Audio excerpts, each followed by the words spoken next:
ஜெபம். எங்கள் அன்பின் பரம தகப்பனே இயேசுப்பா, ஆசீர்வதிக்கப்பட்டதான இந்த நாளின் காலை வேளைக்காக உங்களுக்கு நன்றி செலுத்துகிறோம் சுவாமி. இந்த நாளிலே கூட 6வது நாள் KBSக்காக இந்த இடத்துக்கு நம்ம கூடி வந்திருக்கிறோம் ராஜா.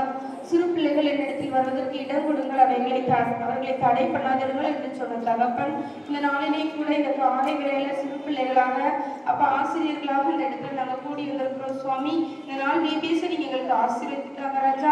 கடந்த 5 நாட்களும் அப்பா நேர்த்தியாய் எல்லாவற்றையும் நீங்க செய்து முடிக்க கிருபை தந்ததற்காக நமக்கு நன்றி ராஜா. இந்த நாளிலே கூட நாங்கள் கற்றுக்கொள்ள இருக்கிற ஆண்டவரே ஒவ்வொன்றையும் நீங்க எங்களுக்கு ஆசீர்வதித்து கொடுங்க. படிக்கிற ஆண்டவரே வேத வசனங்கள் ஒவ்வொன்றும் எங்களுடைய இருதயத்துல ஆழமாய் பதிய நீங்க உதவி செய்யுங்கப்பா. ஆண்டவரே ஆசிரியர்களுக்கும் நல்லா சொல்லிக் கொடுக்கத்தக்க நல்ல ஞானத்தை கொடுத்து நீ ஆசீர்வதித்து வழி நடத்துங்க. ஆண்டவரே பிள்ளைகள் சேட்டை பண்ணாதபடி அப்ப உண்மைக்கு பயந்த பிள்ளைகளாக கீழ்ப்படுத்துள்ள பிள்ளைகளாக இந்த இடத்துல இருக்க நீங்க உதவி செய்யுங்க. ஒவ்வொருவரையும் இந்த கருத்துக்களாக தாழ்த்தி அர்ப்பணிக்கிறோம். இயேசுவின் நாமத்தில் ஜெபிக்கிறேன் நல்ல தகப்பனே.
இன்னைக்கு எத்தனாவது நாள்? இன்னைக்கு எத்தனாவது நாள்மா? 6வது நாள். இன்னைக்குள்ள தலைப்பு பார்க்கலாமா? தலைப்பு என்னன்னு தெரியுமா எல்லாருக்கும்? விசுவாசத்தில் நிலைத்திரு. விசுவாசத்தில் நிலைத்திரு. நம்ம 5 நாளைக்குள்ள வசனம் எல்லாரும் படிச்சிருப்பீங்க அப்படிதானே? இன்னைக்கு 6வது நாள். ரொம்ப சின்ன வசனம் இன்னைக்கு, எல்லாருமே ஈஸியா படிச்சிடலாம். சரியா? இன்னைக்குள்ள வசனம் சொல்ல படிக்கலாமா? விசுவாசத்தில் நிலைத்திரு. விழித்திருங்கள், விசுவாசத்தில் நிலைத்திருங்கள். விழித்திருங்கள், விசுவாசத்தில் நிலைத்திருங்கள். 1 கொரிந்தியர் 16ஆம் அதிகாரம் 13ஆம் வசனத்தின் முன்பாகம். இப்போ நம்ம பைபிள் ஸ்டோரியில நூற்றுக்கு அதிபதி பத்தி பார்க்க போறோம். நூற்றுக்கு அதிபதினா யாரு தெரியுமா உங்களுக்கு?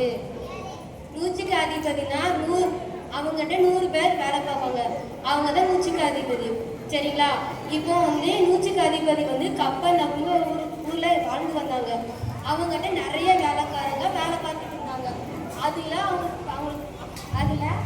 அவங்களுக்கு பிடிச்ச ஒரு வேலைக்காரனுக்கு ரொம்ப உடம்பு சரியில்லை. உடனே அவன் நிறைய வைத்தியம் பார்த்துட்டு இருந்தான். ஆனாலும் அவனுக்கு சரியாகல. ஒரு நாள் கப்பல் நகருக்கு ஏசப்பா வருவதா கேள்விப்பட்டான். உடனே அவனுக்கு ஆல்ரெடி ஏசப்பை பத்தி அவனுக்கு தெரியும். தெரிஞ்ச உடனே எப்படியாவது இவனை நம்ம ஏசப்பாட சொல்லணும், சொன்னா எப்படியாவது நம்ம வேலைக்கார சுகமடைவான் அப்படின்னு ஒரு விசுவாசத்தோட ஏசப்பாட போனாங்க. ஏசப்பாட போயிட்டு ஏசப்பா என்னோட வேலைக்காரில் ஒருத்தனுக்கு உடம்பு சரியில்லை, நீங்க தான் எப்படியாவது அவனுக்கு சரி பண்ணணும்னு சொன்னோடனே ஏசப்பா சொன்னாங்க, சரி நான் உன் வீட்டுக்கு வரேன்னு சொன்னாங்க. ஆனா அந்த மூச்சுக்கு அதிபதி சொல்றான், நீங்க என் வீட்டுக்கு வர்றதுக்கு நான் தகுதியானவன் கிடையாது.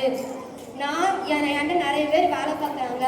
ஒருத்தன்ட்ட இது எடுத்துட்டு வானா அது எடுத்துட்டு வானா, இன்னொருத்தர் நீங்க வானா வாரம் போனா போறோம், நான் சொல்றதெல்லாம் கேட்குறாங்க.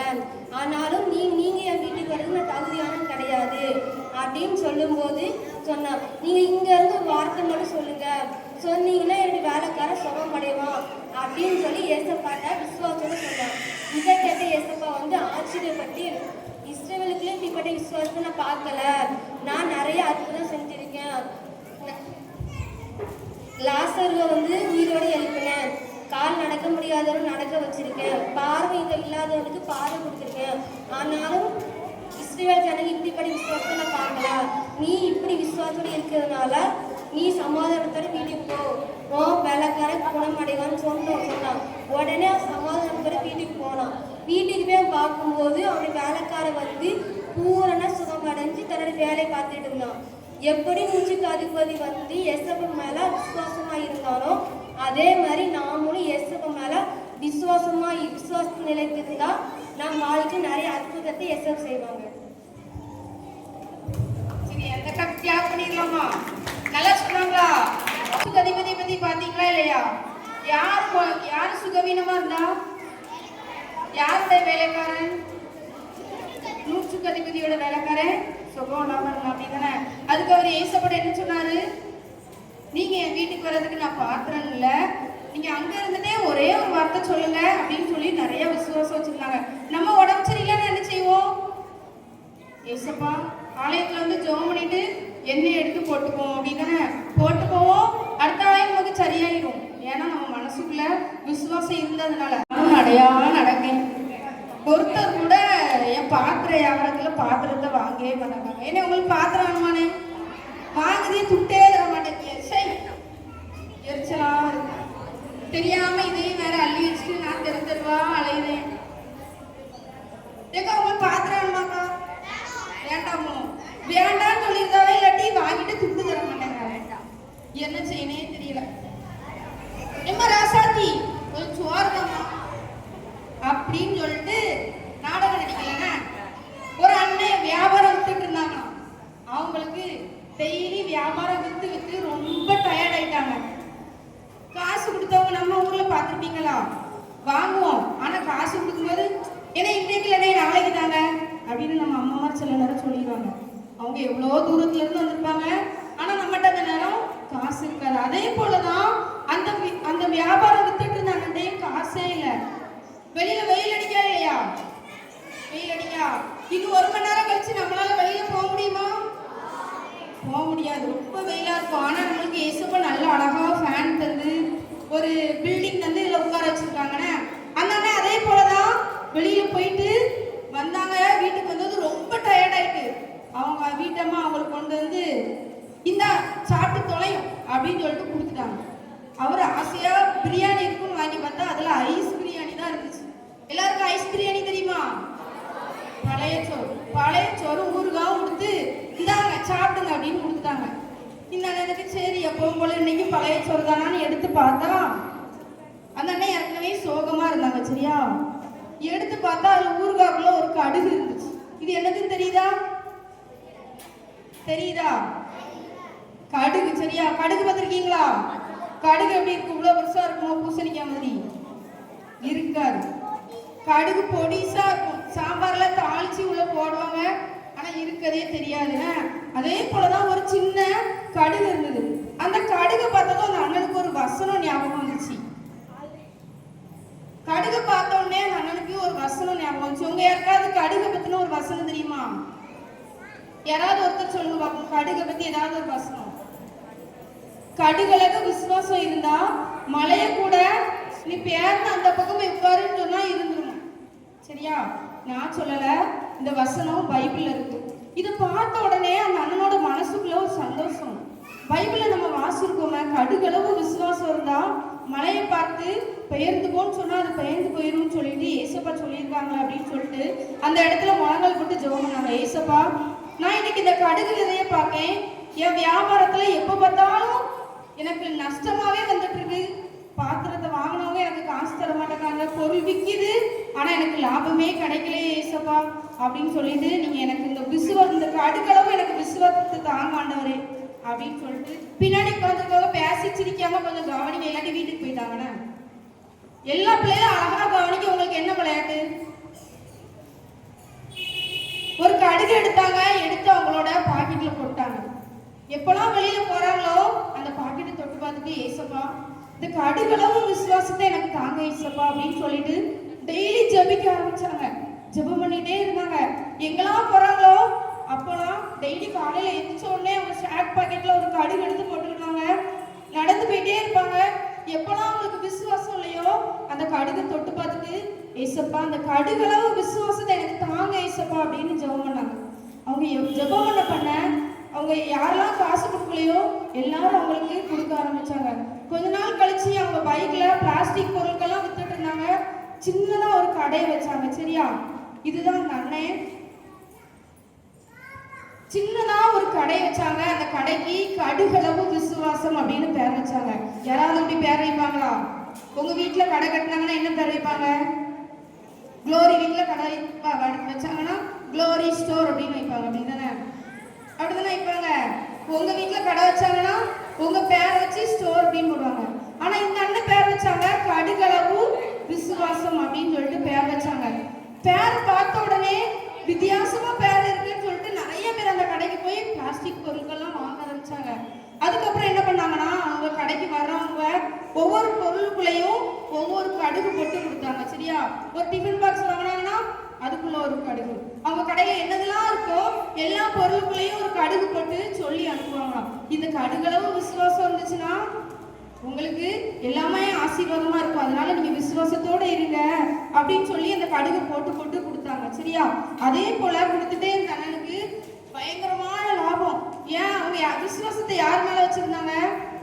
ஏசப்பா மேல வச்சிருந்தாங்க. சரியா, அதுக்கடுத்து பாருங்க கடுகளவு விசுவாசம் அப்படின்னு சொல்லிட்டு ஒரு பெரிய கடை. அதே போலதான் நாட்கள் போக போக பெரிய கம்பெனி ஆரம்பிச்சாங்க. அந்த கம்பெனிக்கு பேரே கடுகு விதை அப்படின்னு வச்சாங்க. என்ன பேர் வச்சாங்க? கடுகு விதை. அந்த கடுகு விதைங்கிற அந்த கம்பெனி இன்னைக்கு அளவும் நல்ல பெரிய ஒரு கம்பெனியா அவங்க அயல் நாடுகள்ல இருக்கு. இதே போலதான் அந்த அண்ணனை போல கடுகளவு விசுவாசத்தாலும் நமக்கு ஆண்டவர் ஆசீர்வாதம். கடுகு பத்தி ஒரு பழமொழி சொல்லுவாங்க, கேள்விப்பட்டிருக்கீங்களா? கடுகு சிரித்தாலும் காரம் குறையாது. தாளிக்கும் போது அதுல கடுகு போடல அப்படின்னா அது வேஸ்ட். சரியா, அதே போலதான் இந்த கடுகு சின்னதா தான் இருக்கும். நம்ம சின்ன பிள்ளைங்க தான். ஆனா நம்மளை ஆண்டவர்கிட்ட கொடுக்கும் போது ஆண்டவர் நம்மளை எவ்வளவு பெருசா எவ்வளவு ஆசீர்வதிக்கணுமோ அவ்வளவு ஆசீர்வதிப்போம். ஆனா நம்ம ஒரு காதுல வாங்கிட்டு இன்னொரு காதுல விட்டுட்டு போயிட்டே இருப்போம். பாதி கேட்போம், பாதி கேட்க மாட்டோம். இன்னும் சில நேரம் இவங்க சொல்லி நம்ம என்னது கேட்கறது அப்படின்னு சொல்லிட்டு நம்ம அவ்வளவு அசால்ட்டா இருப்போம். ஆனா இன்னைக்கு வேதத்துல அதான் வாசம், கடுகளவு விசுவாசம் இருக்கும்போது எல்லாமே நமக்கு ஆசீர்வாதமா இருக்கும். சரியா, அதுதான் இன்னைக்கு தலைப்புல பார்த்தோம், விசுவாசத்தில் நிலைத்து. நம்மளும் விசுவாசத்தோட இருப்போமா? நீங்க பாடம் படிக்கும் போது ஏசப்பா எனக்கு இது புரியவே மாட்டாங்க ஏசப்பா, எனக்கு கடுகளவு விசுவாசம் தாங்க ஏசப்பா அப்படின்னு ஒரு நிமிஷம் நீங்க முழங்கால் போட்டு ஜெபம் பண்ணணும்னா இல்ல, உட்கார்ந்த இடத்துல உன் புக்கு மேல உனக்கு எந்த கொஸ்டின் புரியலையோ அது மேல, பைபிள்ல வசனம் படிக்கும் போது எந்த வசனம் புரியலையோ அந்த வசனம் மேல கை வச்சு ஏசப்பா எனக்கு கடுகளவு விசுவாசம் தாங்க, நான் இதை எப்படியாவது இவ்வளவு நேரத்துக்குள்ள படிச்சு முடிக்கணும்னு ஒரு ஜெபம் பண்ணிட்டு படிங்க. கண்டிப்பா ஆண்டவர் நம்மள ஆசீர்வதிப்பார். சரியா?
டேல இருந்து ஒரு 2-3 ஹேண்ட்ஸ் வருது.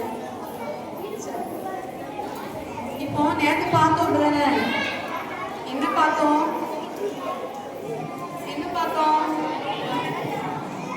கிறிஸ்தியான், அவருடைய வாசகர் ஒருவர் கிறிஸ்தியான். அவருடைய செயல் யாரோட இருதயத்தை கஷ்டப்படுத்திட்டு, யாரோட இருதயத்தை கஷ்டப்படுத்திட்டு?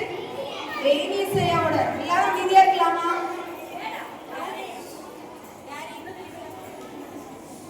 நம்பர் சொல்லலாமா? நம்பர் சொல்லுங்க.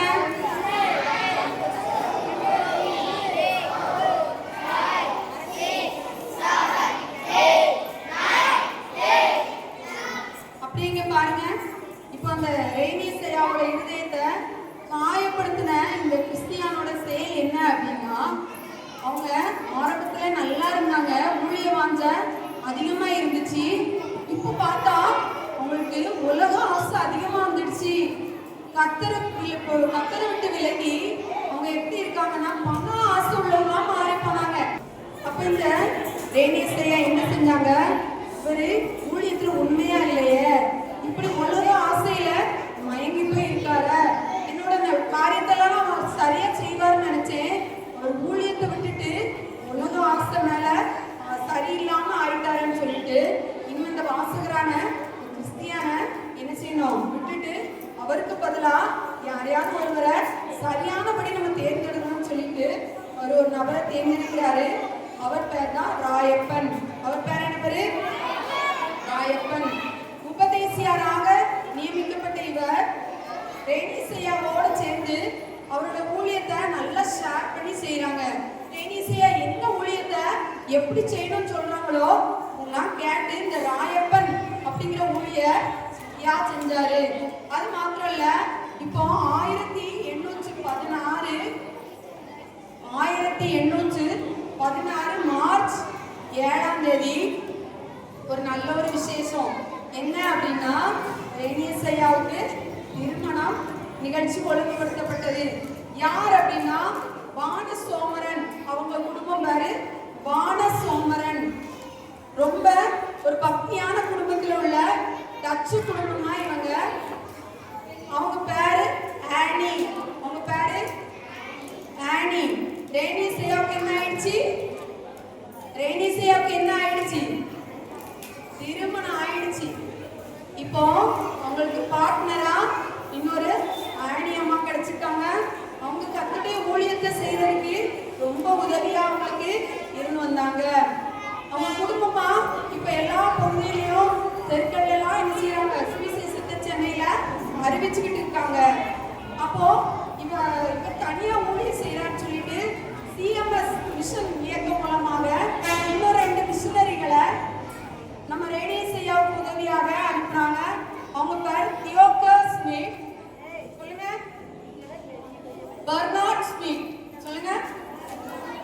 தியோக்கர் ஸ்மித், பெர்னார்ட் ஸ்மித் 2 ஊழியர்கள் இவருக்கு உதவியாக செஞ்சாங்க. சென்னை பட்டணத்துக்கு வந்து சேர்ந்தாங்க. சென்னையில அவர் செஞ்ச ஊழியம் அவருக்கு திருப்திகரமா இல்லை. இப்ப சென்னையில அவர் செஞ்ச ஒரு குறுகிய பகுதியில தான் அவரோட ஊழியம் நிறைவேற்றிருக்காரு. அது அவருக்கு திருப்தியா இல்லை. நான் இன்னும் விசாலமான வழியில ஊழியத்தை செய்யணும், என்னோட ஊழியம் கிழக்கு திசையில பரவணும், மேற்கு திசையில பரவணும்னு சொல்லிட்டு அவர் விருப்பம் கொண்டவராய் என்ன செய்யறாங்க அப்படின்னா காஞ்சிபுரம் பகுதியில தன்னோட ஊழியத்தை ஆரம்பிக்கிறாரு. காஞ்சிபுரத்துல தன்னோட ஊழியத்தை ஆரம்பிப்பதற்கு முன்பதாக தன்னோட வாசகர்கள், தன்னோட மிஷனரிகளை அந்த பகுதிக்கு அனுப்புறாரு. அனுப்பி அங்க உள்ள ஆயத்த வேலைகள், இப்போ ஒரு இடத்துல ஊழியம் செய்யணும்னா என்ன செய்ய முடியாது? சட்டுன்னு பேர் ஊர்ல இறங்கி ஏசு நல்லவர் அப்படின்னு சொல்ல முடியாது. முதல்ல வருவாங்க மெல்ல. நம்மளே சுவிசேஷம் இப்போ அறிவிக்கணும்னாலும் இறங்கி உடனே போய் செய்ய முடியாது. இந்த ஊருக்குள்ள எப்படி இருக்காங்க, மக்கள் எதிர்ப்பாங்களா, இல்ல இந்த இடத்துல இருந்து செய்யலாமா ஊழியம் அப்படின்னு சொல்லி நிறைய காரியங்களை யோசிப்பாங்கல்ல. அதுக்கு உதவியா இந்த தன்னோட ராயப்பன் ஊழியரை முன்னுக்கூட்டி அனுப்பி ஆயத்த வேலைகளை காஞ்சிபுரத்துல செஞ்சு முடிச்சிருக்காரு. இனி நம்ம போய் அந்த ஊழியத்தை ஸ்டார்ட் பண்ணணும்னு நினைச்சிட்டு இருக்கப்போ இவரோட ஊழியம் டேன் ஆகுது.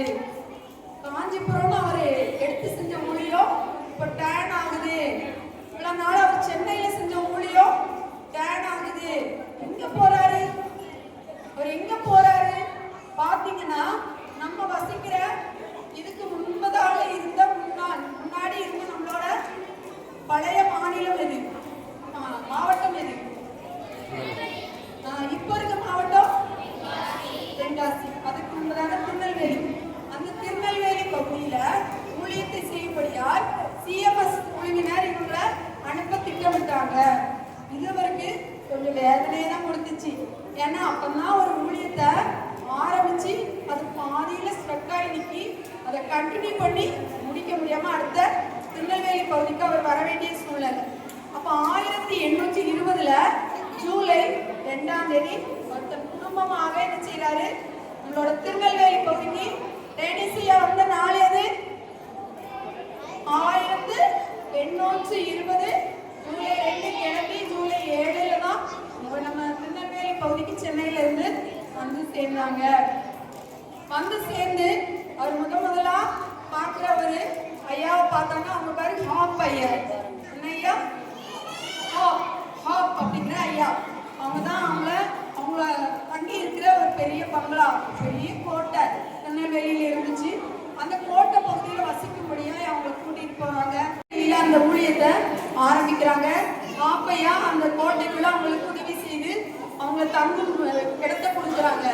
அந்த கோட்டைக்குள்ள போனா அங்க இன்னொரு மிஷினரி இருக்கிறாரு, அவரும் ஆங்கிலேய மிஷினரி. அப்ப இவர் பாக்குறாரு, ஐயோ அவங்க ஏற்கனவே செஞ்சுக்கிட்டு இருக்க ஊழியத்துக்கு நான் போய் போட்டியா நிச்சய கூடாது, உள்ள இருக்க கூடாதுன்னு சொல்லிட்டு தன்னோட சிஎம்எஸ் குழுவினருக்கு கடிதம் அனுப்பி கேட்கிறாரு, நாங்க ரெண்டு பேரும் ஒரே இடத்துல இருந்து ஊழியம் செய்ய முடியாது, அவங்க இந்த திருநெல்வேலி பகுதியில் அவங்க ஊழியம் செஞ்சுட்டு இருக்காங்க, அப்ப நான் என்ன செய்யணும் அப்படின்னு சொல்லி கேட்கறாங்க.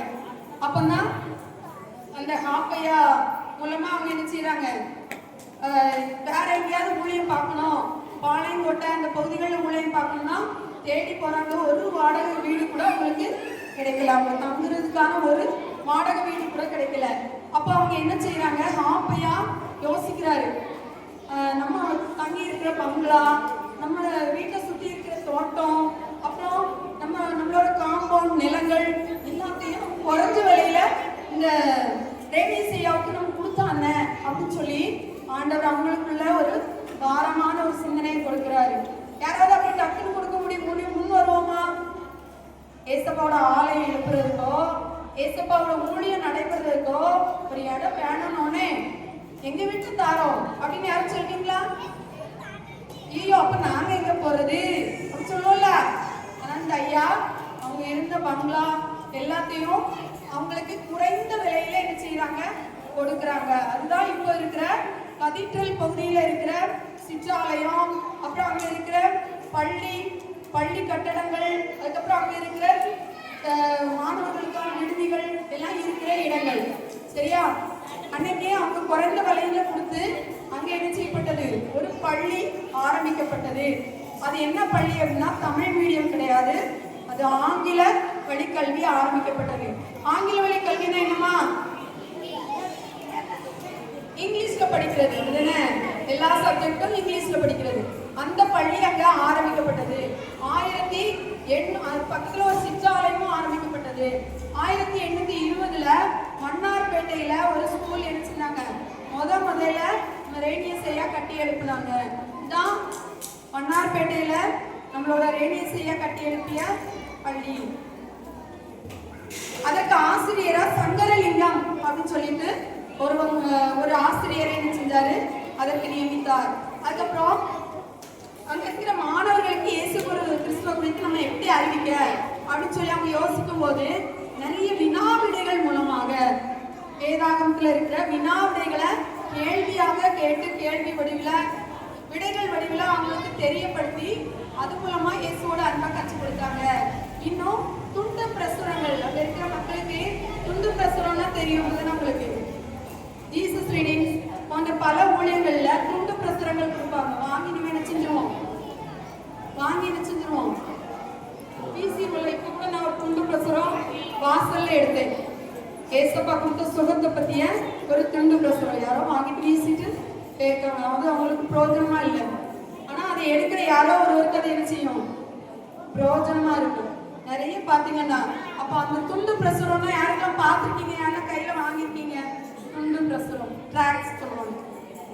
அது மூலமா கூட நீ ஏசப்பாவோட அன்பை சொல்லலாம். உன்னோட ஸ்கூல்ல நீ சில துண்டு பிரசுரங்களை என்ன செய்யலாம், வைத்துக்கொண்டு அது உன்னோட ஃப்ரெண்ட்ஸுக்கு, உன்னோட ஆசிரியருக்கு கூட நீ கொடுக்கும்போது அது மூலமா இயேசுவோட அன்பை அவங்க என்ன செய்யலாம், அறிந்து கொள்ளலாம். அது மாத்திரம் இல்ல, அவர் நிறைய உரையாடல்கள் நிறைய பேர்கிட்ட பேசி இயேசு கிறிஸ்துவோட அன்பை சொன்னாரு. நீங்க அப்படி சொல்றீங்களா? யாரெல்லாம் நான் இதுவரை சுவிசேஷம் சொல்லியிருக்கேன், கைஸ் பண்ணாம இருக்கக்கூடாது. நான் யாரெல்லாம் இதுவரை ஒரு பிள்ளைக்கு கூட நான் சொல்லியிருக்கேன், இயேசப்பா வச்சு சொல்லியிருக்கேன், கை தூக்கலாமா? பெரியவங்கள்ல இருந்து எல்லா டீச்சர்ஸ் நான் சொல்லியிருக்கேன், இயேசுவை குறித்து நான் அறிவிச்சிருக்கேன், கை ரைஸ் பண்ணலாமா?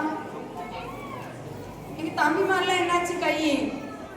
நம்ம அதுக்குதான் அப்பா இந்த பூமிக்கு இயேசப்பா நம்மளுக்கு தெரிந்து கொண்டது நோக்கமே. சரியா? ட்ரெயின்ல போறோமா, பக்கத்துல இருக்கிறவங்கள்ட்ட நல்லா பேசுறது வேற, அவங்களோட இயேசுவோட அன்பை கொஞ்சம் கொஞ்சமா சொல்லுங்க. பஸ்ல போறீங்களா, இயேசுவோட அன்பை சொல்லுங்க. உங்க வீட்டுக்கு யாராவது விருந்தினர் வந்திருக்காங்களா, அவங்களுக்கு இயேசுவோட அன்பை சொல்லுங்க. சரியா? இப்படியாக கொஞ்சம் கொஞ்சமா என்ன செய்யறாரு, அங்க இருக்கிற மக்களுக்கு இயேசுவின் அன்பை அவர் குறித்து அறிவித்து வந்தார். தெரு தெருவாக போய் என்ன செஞ்சாரு, பிரசங்கம் பண்ணாரு. ஏனிசையா எங்க? சென்னையிலயா திருநெல்வேலியிலயா? திருநெல்வேலி பகுதியில தெரு தெருவா என்ன செஞ்சாரு, ஊழியத்தை நிறைவேற்றினாரு. 2 வருஷம் அதுக்குரிய பலன் அவர் காணவே இல்லை. ஒரு ஆத்மா கூட என்ன செய்யல, இயேசுவோட அன்பு அறிந்து வரவே இல்லை. இவர் ஆனாலும் என்ன செய்யல, விடாமுயற்சியா திரும்பி இயேசு குறித்து அறிவித்துக் கொண்டே இருக்கிறார். அதன் விளைவாக யாரெல்லாம் வந்தாங்க தெரியுமா? வள்ளியம்மா, பிச்சம்மா, பொன்னம்பிள்ளை, சப்பானி அப்படிங்கிற பேர்ல இருக்கவங்க தான் முதல்ல இயேசுவை அறிந்து கொண்டாங்க. யாரு? வள்ளியம்மா, பொன்னம்பிள்ளை, பிச்சம்மா, சப்பானி. உங்க பேர் கேட்க வித்தியாசமா இருக்கா? இயேசுவோட அன்பை தாழ்மையில் இருக்கும்போது அறிந்து கொண்டவங்க. கஷ்டம் வரும்போது தானே நம்ம இறைவனை தேடுவோம், அப்படித்தானே? அதே மாதிரி அவங்க தாழ்மையில் இருக்கும்போது ஏனிசையாவோட வார்த்தைகள், இயேசு கிறிஸ்துவின் அன்பை கொடுக்கும்போது அது அவங்க வாழ்க்கைக்கு உதவியா இருந்தது. இயேசுவை அவங்க பிடிச்சு கொண்டாங்க. அதுல முதல் ஆளா வந்தவங்க யாரு? வள்ளியம்மா. யாரு? அவளோட முதல் கனி யார் தெரியுமா? ஒரு மரம் இருக்குன்னா அதோட முதல் கனியை நம்ம ரொம்ப கவனமா பார்ப்போம் தானே? எங்க வீட்டுல முதல்ல பூத்த பூ இது, இதான் காய்க்குது, இது முதல்ல பழுக்க போகுது, நான் இதை நான் சாப்பிடணுமா இயேசுபாக்கு கொடுக்கணுமா? இயேசுபாக்கு கொடுக்கணும் தானே?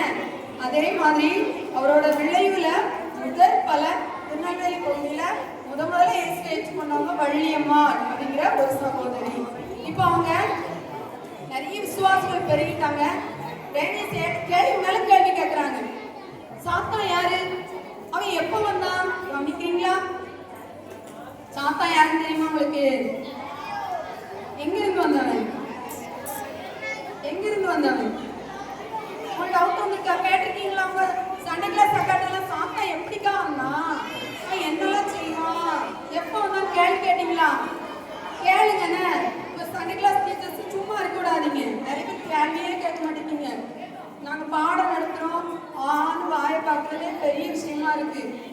கேள்வி நீ அதிகமா கேட்க கேட்க இயேசுவோட அன்பை இன்னும் அதிகமா நீ செய்யலாம், அறிந்து கொள்ளலாம். சும்மா இருக்க விடாது. அவங்க யோசித்து பதில் சொல்லாதீங்க. இயேசுப்பா என்ன செஞ்சாங்க, எப்படி வந்தாங்க, அவங்க என்னை குறித்து இயேசுப்பாவோட சித்தம் என்ன, இதே மாதிரி தான் அந்த விசுவாச குடும்பத்தாரெல்லாம் கேட்டாங்க. அப்ப ரேணிசையா ஒவ்வொன்றுக்கும் ஒவ்வொரு கேள்விக்கும் என்ன செஞ்சாங்க, அழகா பதில் சொன்னாங்க அவங்களுக்கு. சரியா? அதன் விளைவா அந்த ஊழியங்கள் பெருக ஆரம்பித்தது. அப்புறம் அவரோட முழு லட்சியமே திருநெல்வேலி ஃபுல்லா இயேசுப்பாவுக்கு சொந்தமாகணும். இந்த திருநெல்வேலி ஃபுல்லா இயேசுப்பாவுக்கு சொந்தமாகணுங்கிற முயற்சியில இரவு போல அவருடைய உழைப்பு அதிகமாக இருந்தது. திரும்ப ஸ்ரீவைகுண்டம் அப்படிங்கிற இடத்துல, திருப்புளியங்குடி அப்படிங்கிற கிராமத்துல, ஸ்ரீவைகுண்டம் அப்படிங்கிற இடத்துல, திருப்புளியங்குடி அப்படிங்கிற இடத்துல ஒரு குடும்பத்தை ஏசப்பாவுக்குள்ள வழி நடத்தினாரு. அநேகம் தர அந்த கிராமத்துக்கு அவர் போயிருக்காரு. ஆனா முதலாக அந்த குடும்பம் தான் ஏசப்பாவுக்கு கிறிஸ்துவோட அன்பை அறிந்து கொண்டது. அது யார் அப்படின்னா நம்பி அப்படிங்கிறவர், அவரோட குடும்பம். அப்ப ஏசப்பாவோட அன்பை எவ்வளோ அவர்களுக்கு சொல்றாங்க அந்த நம்பிங்கிற குடும்பத்துக்கு. அப்போ அவருக்கு ஒரு பழைய ஏற்பாடு புஸ்தகம் கொடுத்தாரு. இவர் அதை வாசித்து பார்த்துட்டு எனக்கு அதில் ஒண்ணுமே புரியவே இல்லையே, எனக்கு ஒண்ணுமே அதுல புரியவே இல்லையே அப்படின்னு சொல்லி இப்போ இந்த நம்பிங்கிறவரோட குடும்பம் ஏற்றுக்கொண்டாங்க. புதிய ஏற்பாடு அவர் வாசித்து பார்க்குறாரு, அவருக்கு ஒண்ணுமே புரியல. ஆனா அவருக்கு ஒரு சிந்தை, ஏன் நம்ம இவ்வளவு நாளும் விக்கிரகத்தை தான் வணங்கிட்டு இருக்கோம், ஆனா இவங்க மெய்யான தெய்வம் ஒருத்தர் சொல்றாங்க, விக்கிரகத்தை வணங்கண்டான்னு சொல்றாங்க, அந்த இயேசு அப்படிங்கிறவர் கூட உண்மையா இருக்குமோ அப்படின்னு இந்த நம்பி அப்படிங்கிற அந்த மனுஷன் இயேசு கிறிஸ்துவோட அன்பை தெரிஞ்சுக்கணும்னு ஆசைப்பட்டாரு. இயேசுவோட அன்பை அறிந்து கொண்டாரு. இப்போ அவரும் அவர் மனைவியும் என்ன செஞ்சாங்க, லேனிஸ் ஐயாவோட சேர்ந்து ஒரு சிறு ஆலயம் அந்த பகுதியில, புளியங்குடி பகுதியில இன்னும் இருக்கு. சரியா, ஸ்ரீவைகுண்டம் அருகே திருப்புளியங்குடி அப்படிங்கிற இடத்துல ஒரு ஆலயம் இருக்கு. அங்க இயேசு கிறிஸ்துவோட சின்ன சிற்றாலயம் ரேனிஸ் ஐயா மூலமா ஏற்படுத்தப்பட்ட ஆலயம் இருக்கு. இப்போ பாருங்க, அவங்களுக்கு கிடைச்ச பரிசு என்ன தெரியுமா? நம்பி அவங்களுக்கும் அவங்க ஃபேமிலிக்கும் அந்த ஊர்ல அவங்க மட்டும் ஏற்றுக்கிட்டதுனால எல்லாரும் திட்ட ஆரம்பிச்சாங்க. ஏய், இவனை ஊர் விட்டு ஒதுக்குப்பா, நம்ம ஊருக்கு வேண்டாம், என் குடும்பத்தை ஒதுக்கி வைங்க, இவனுக்கு எதுவும் கொடுக்காதீங்க, ஏசு என்ன ஏசு ஏசுன்னு இருக்கான் அப்படின்னு சொல்லி திட்ட ஆரம்பிச்சிட்டாங்க. கடைக்கு போனா ஜாமான் கொடுக்க மாட்டாங்க, இவனுக்கு கொடுக்காதீங்க, அப்பதான் திரும்புவோம் அப்படின்னு. திடீர்னு ஒரு நாள் அடிக்க கூட ஆரம்பிச்சாங்க. நம்பிங்கிறவரோட மனைவியும் இவரையும் ஊருக்காரங்க ஏசுல ஏற்றுக்கொண்டதுனால. ஆனாலும் அவங்க என்ன செய்யல, பின்மாற்றம் அடையல. ஒரு நாள் ஐயோ ஐயோ இப்போ ஒரு அலறல் சத்தம். எல்லாரும் என்ன அது சத்தம், என்ன சத்தம், இது யார் போடுறா, என்ன ஆச்சு என்ன ஆச்சு அப்படின்னு பாக்குறாங்க. என்ன ஆச்சு, யார் அந்த அலறல் சத்தம் அப்படின்னு சொல்லிட்டு நானே பார்க்கலாமா? கவனிச்சிருக்கான்னு பார்க்கணும். சரியா, ஒரு 4 பேர் சொன்னாங்களா, என்ன மாதிரிலாம் சொன்னாங்க? வள்ளியம்மாள், சப்பானி, பிச்சம்மாள், இன்னும் ஒரு பேரு பொன்னிலை. கவனிச்சிங்களா? கவனிக்கவே இல்லைன்னா ஒரே விளையாட்டு. சரி, யாராவது ஒருத்தர் வந்து இன்னைக்கு இவ்வளவு நாள் கிளாஸ்ல வசனம் படிச்சிருப்பீங்களா? 6வது நாள் வசனம் இருக்கு. யாராவது ஒரே ஒருத்தர், எந்த கிளாஸ்னாலும் வரலாம், யாராவது ஒரே ஒரு ஆளுக்கு முன்னாடி இருக்கு. இது இல்ல, கிளாஸ்ல படிச்ச வசனம் யாராவது ஒரே ஒருத்தர் தான், எல்லாரையும் சொல்ல, யாராவது ஒருத்தர் வந்தா.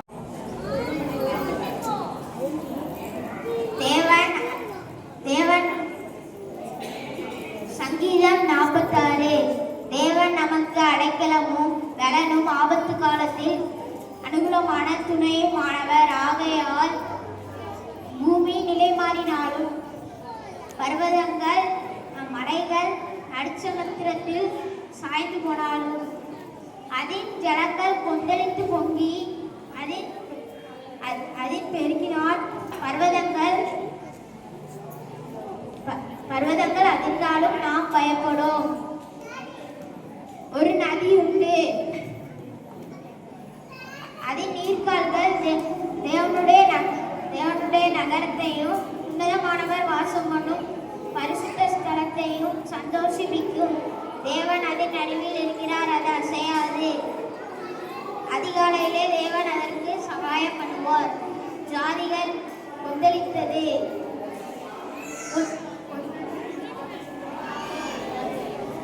ராஜ்யங்கள் தத்தளித்தது. அவர் தமது சத்தத்தை முழங்க பண்ணினார், பூமி உருகி போயிற்று. சேனைகளின் கர்த்தர் நம்மோடு இருக்கிறார். யாக்கோபின் தேவன் நமக்கு உயர்ந்த அடைக்கலமானவர். பூமியிலே பால்குடிப்புகளை நடப்பிக்கிற தேவனுடைய கர்த்தருடைய செய்கைகளை வந்து பாருங்கள். அவர் பூமியின் கடைமுனை மற்றும் யுத்தங்களை ஓய பண்ணுகிறார். வில்லை ஒடித்து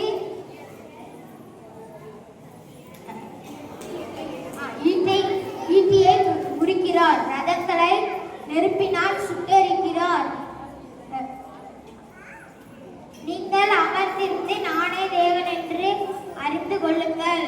ஜாதிகளுக்குள்ளே உயர்ந்திருப்பேன், பூமியிலே உயர்ந்திருப்பேன். கர்த்தர் நம்மோடு இருக்கிறார். யாக்கோபின் தேவன் நமக்கு உயர்ந்த அடைக்கலமானவர்.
குடும்பத்துக்காக ஆண்டவரே கூல்ட்ரிங்க்ஸ் கொடுத்த அருமையான குணசீலன் குடும்பத்துக்காக உங்களுக்கு நன்றி செலுத்துகிறோம். பிள்ளைகளுடைய பொருத்தனைகளை வாஞ்சிகள் விருப்பங்களை நீங்க ஆசீர்வதித்து நிறைவேற்றி கொடுக்கும்படியே ஜெபிக்கிறோம். அதே போல பிள்ளைகளுக்கு மதிய உணவை தயார் செய்து கொடுத்த தங்கச்சாமி நம்மளுடைய குடும்பங்களுக்காக உங்களுக்கு நன்றி செலுத்துகிறோம். அப்பா அவங்களையும் அவங்களுடைய குடும்பங்கள் பிள்ளைகள் ஒவ்வொருவரையும் நீங்க ஆசீர்வதித்து வழி நடத்துங்க சுவாமி. அப்பா இந்த கனமான ஊழியத்துக்கு தாங்கின பிள்ளைகளை நீங்க மென்மேலும் ஆசீர்வதிக்கும்படியாய் ஜெபிக்கிறோம் சுவாமி. அப்பா இந்த இடத்துக்கு வந்திருக்கிற ஒவ்வொரு பிள்ளைகளையும் நீங்க ஆசீர்வதிங்க. கீழ்ப்படிதலுள்ள பிள்ளைகளாக இருக்க நீங்க உதவி செய்யுங்க சுவாமி. வீட்டிலும் வெளியிலும் சாட்சியுள்ள பிள்ளைகளாக இருக்க நீங்க உதவி செய்யுங்க. தொடர்ந்து ஆண்டவரே உங்களுக்கு சித்தமான நாளைய தினத்திலே நாங்கள் அடுத்த நாள் VPSக்காக இந்த இடத்துல கூடி வர நீங்க உதவி செய்யுங்க. துதி கன மகிமையான உமக்கு